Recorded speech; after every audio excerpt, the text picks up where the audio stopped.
UFC OKC, little Oklahoma City action, July 18th. On the card, one of the few fights announced so far. Fatima Kline. Fatima, how we doing? I'm doing great. How are you? Great. Better to be talking to you. OKC, middle of the country. Yeah. Thoughts? Ever been out there before? No, I've never been to Oklahoma. It was definitely when they reached out to me regarding this fight. Obviously, I was like, I'm in America, so I love it. And then when they said OKC, I was like, hey, it's I'm American hero now. It's who I am. I fought in Nashville, fought in Vegas, fighting in Oklahoma. I'll take it. Bring me to the South, and I'll let it rock. You gonna walk out with like cowboy hat or anything like that this time? I was thinking about doing it up. I feel like I was a little low key in Nashville, so I might bring out the boots and the hat this time. Well, towns that haven't had UFC in a while or don't get UFC often, they go crazy. So I expect Yeah, Oklahoma City to be wild.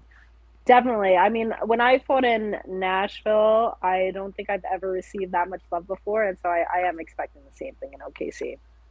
Boring stuff out of the way first here. And I don't think it's boring. I love talking this, but sometimes people say, "Why are you asking about training camp?" But it's because Yeah, you're at MK Muay Thai working with Erin Blanchfield. That's why I'm yeah. asking. Something exciting. So how has that been?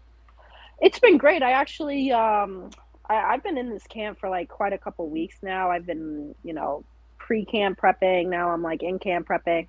I've been able to gather so many great women around me. Obviously, Erin Blanchfield, who consistently I train with.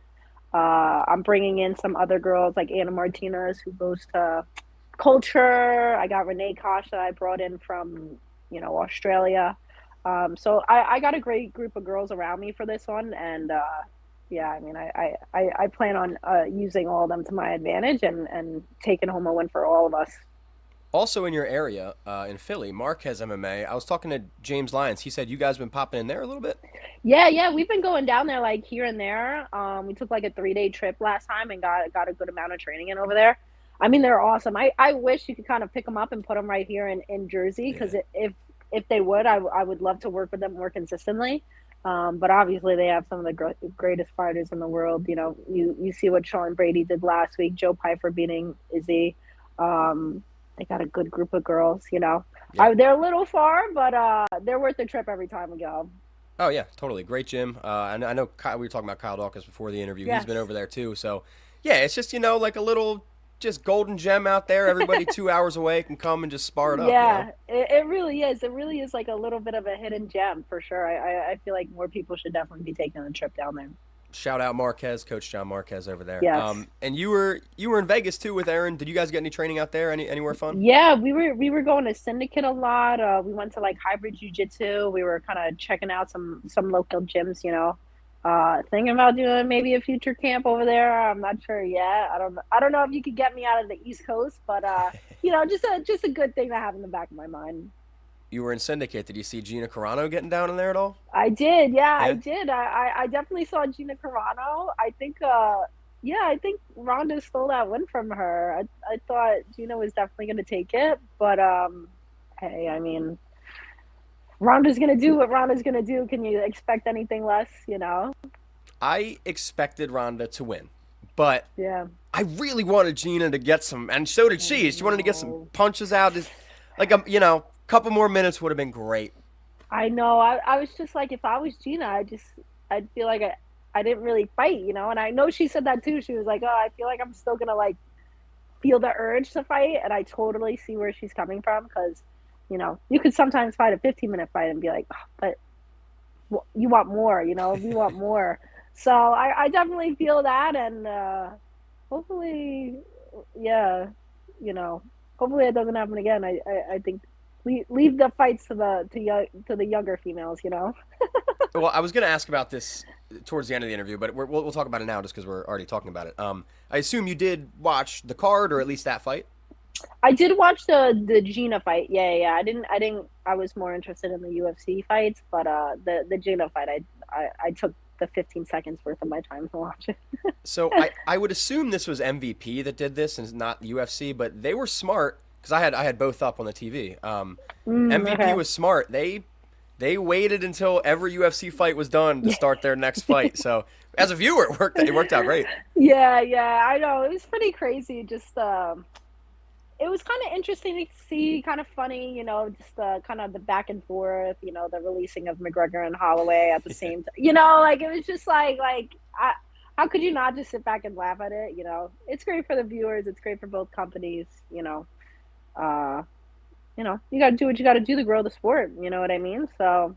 Well, and that's my last question about this topic. And I asked several UFC people, not to put anyone on a hot spot. I know you guys are contractors with UFC, but this MVP card, in my opinion, is good for MMA because yes, UFC is the king. I don't think UFC will ever not be the king. But to have a king, the top, have good competition pushing them to be better, I just think that's going to make for a better product all around. Do you agree with that?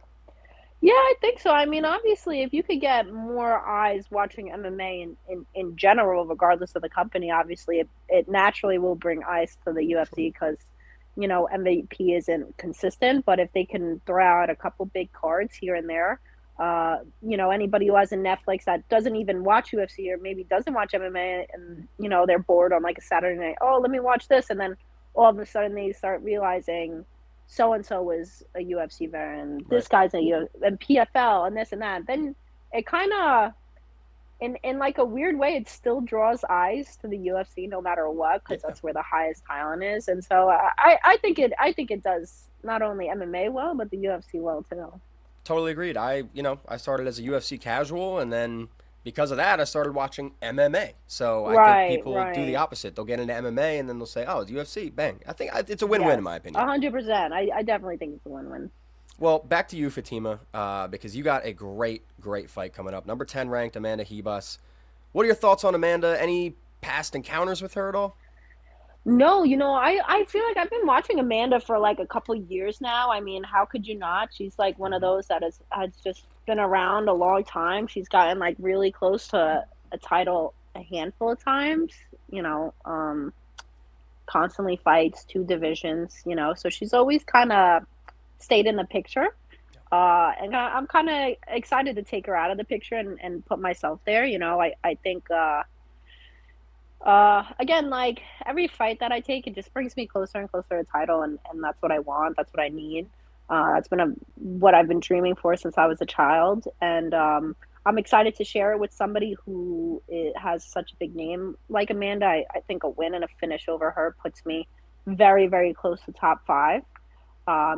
I'll be automatically in top 10 no matter what. But yeah, watching this strawweight division unfold, I feel like I'm like the shining light of the division. So before every interview, I search your name on Instagram, Twitter, just to see what people are saying. Fans are absolutely putting you as I saw multiple accounts say second best in the division behind Zhang Weili. Like so, Yeah, yeah, you're getting your props, you're getting your flowers. Another big name would certainly sweet. put you there. You also tweeted out, "Title run starts now." What's your Yes. timeline for that? When do you want to be fighting for that title? I want to finish Amanda. I think the only reason why I didn't finish Angela was basically because I think going into my fight, my corner situation was really kind of rocky going into that. And it kind of obviously played in the fight because I expected so much more of myself from that. Even though I had a dominant win, like dominant wins mean nothing to me if I'm not finishing people, and that's my main priority. And so finishing Amanda puts me like very close. And I know Tatiana just won her fight. Hmm. I know Gillian Robertson just won her fight. The division's like wide open for me to take it and run with it. And that's exactly what I plan on doing. I really want to get close to top five, and I want to start uh, taking out names, taking out people, and showing people that this is my division. And I'll ask you more about that too in a second. But before, just because Amanda is up now, you mentioned a finish. You want to finish. I guess what Hmm. stylistically do you see? How do you see this fight playing out to get you that finish? I feel like I could see her finishing her in every type of way. I know I could finish her on the feet, absolutely. I plan on aiming for that eye that she just cracked wide open. I plan on aiming for that thing like it's a red target. Um, and I could see her finishing her on the feet. I know she's a judoka. She's got good judo. Hmm. I plan on taking everything from her and leaving her with nothing but to finish. I respect her so much. She's fought. I mean, I don't even know how many fights she has in the UFC. Probably the Lot. doubled amount of mine. probably double the amount of mine. But I've watched her fights. I've seen her holes. I've seen her openings, and I'm super excited to get it done on American soil. Very excited for this fight. With a win, obviously, you're at least top 10. You're saying hopefully closer to top 5. You mentioned some names there, too. You said Tatiana Suarez, Gillian Robertson. I know Gillian Robertson actually mentioned your name in an interview, not as trash talk, just a potential name Yeah. that makes sense coming up. So I guess who ideally maybe next, when, any idea timeline for return? Yeah, I mean, realistically, I'd probably say Jillian. I know Tatiana's obviously a lot closer to a title shot, I Sure. would think, before Jillian. Um, Although I would like to see like some new blood with Mackenzie. I'd like to see Jillian. I think that'd be a great jiu-jitsu MMA match between them both. But I would ideally like Jillian next. But realistically, I could take Tabitha Ritchie, Lupi Godinez. I think those would be great fights for me to get closer and closer. But then I want to fight before the end of the year. Definitely, I'd like to fight in December.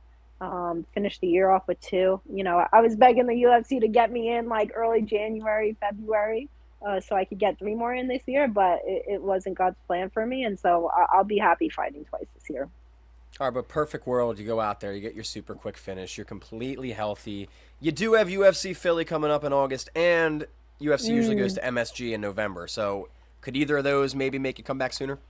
Yeah, MSG would definitely be able to make me come back sooner. I've done back-to-back camps, and if I finish Amanda in the way that I am expecting myself to, I could definitely see myself getting another fight in November when they go to MSG and being on the main card this time. I'm trying to make myself a name here. I'm tired of these Prelims, prelims. main card, and then Yes. headlining. I know that's a goal of yours. Yes, I would love. That's my ultimate goal. One day, if I could fight for the belt, defend the belt at my home state of New York, I've done something right then. I don't think a woman.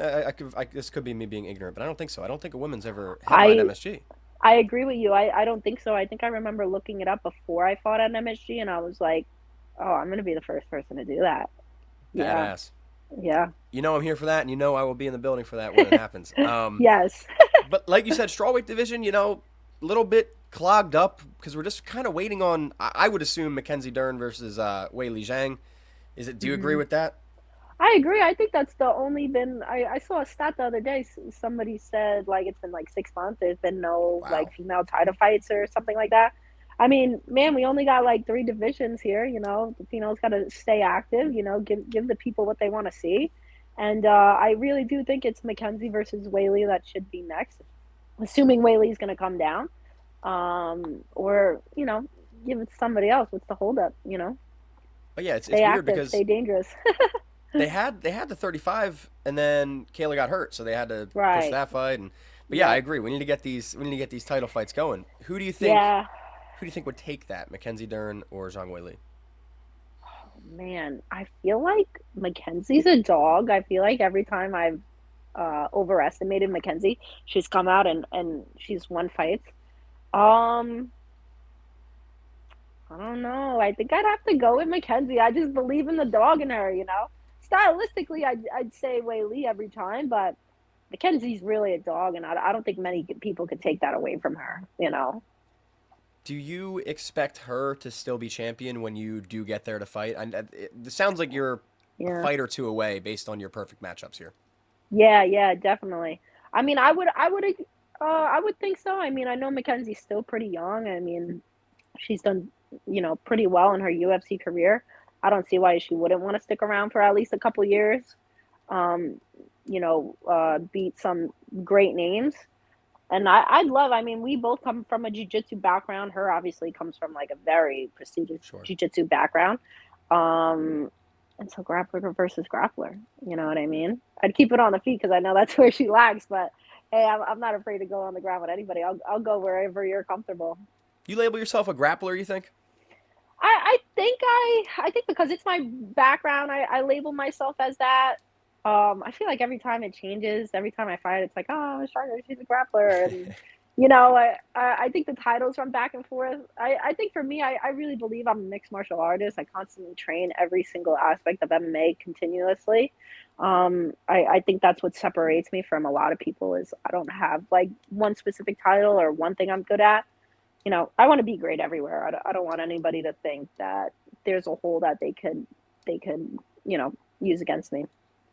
My last question, because I forgot to ask it earlier when we were talking about MK and Erin. Erin doesn't have a fight on the books right now, and I think similarly we're waiting for Yeah. Valentina to do something there. So, what do you think's next for Yeah. Erin? I would hope it's like either Natalia Silva or I would hope it's like straight up to Valentina, you know.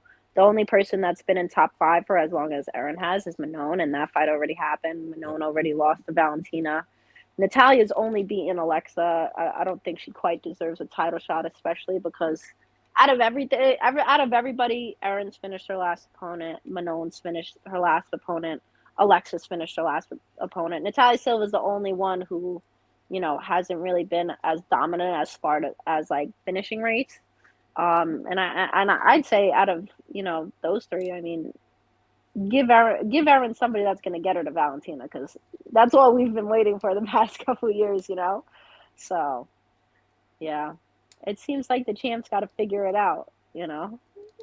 I agree. We need a healthy Kayla. We need Zhang Weili to get back down to 115, and then we need Valentina to, Yes, get something going we here. need some serious matchmaking done here for the females.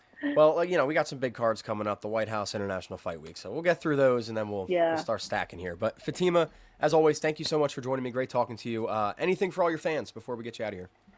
Oh, I'm just like super grateful for all my fans. I'm grateful that God's given me this gift and this platform. To speak about my faith and just all the people that's ever supported me, my mom, my dad, my family. I'm just super grateful for everything that I'm have and yeah, truthful to my fans. I'm gonna give them exactly what they want on July 18th. July 18th, you just heard it. Oklahoma City, big ranked strawweight fight. Fatima Kline, thank you so much. It's on camera, but off camera. Kick some ass, all right? Yes. Thanks, Dave.